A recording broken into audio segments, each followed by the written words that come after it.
Shabbat Shalom, everyone. This week in our email newsletter, I wrote about Proverbs 4:23, which says this: above all else, guard your heart, because from it everything that you do flows. And someone emailed me back and said, Mark, can you help me? I'm full of hate towards X, Y, and Z.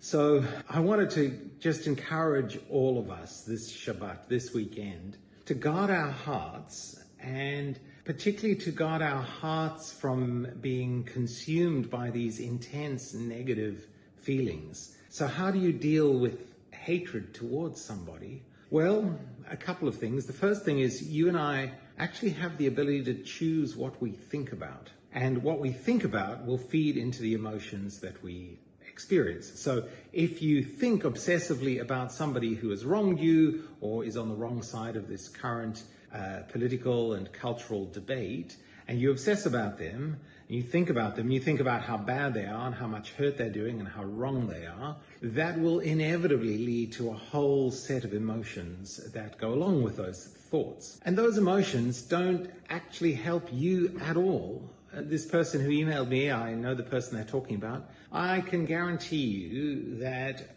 this person's feeling of hate towards the other person will have no impact on their behavior whatsoever. It won't change the situation. So, at a very practical level, change how you think about the other person.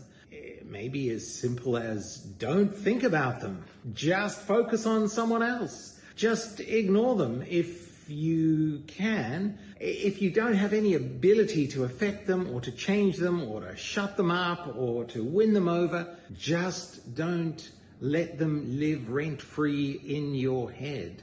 Don't think about them so much. Think about other things. That's the first point. The second point is this: drive out the negative emotions following negative thoughts with positive emotions that flow from positive thoughts and actions. So at Never Again Is Now, and what drives me is to build a society, renew a culture where we are driven by love, by thinking and willing and doing what is best for others. So think about that. Turn your attention to how you can make the world a better place, how you can be a blessing to other people. The more time you spend thinking about that, the less time you'll have to negative thoughts and really destructive emotions. And guess what? A whole bunch of positive feelings are going to flood your heart towards humanity, towards other people, towards yourself, towards this world, towards God, as you set about focusing your thoughts and your will and your actions on being a blessing, on doing good for others. And so this weekend,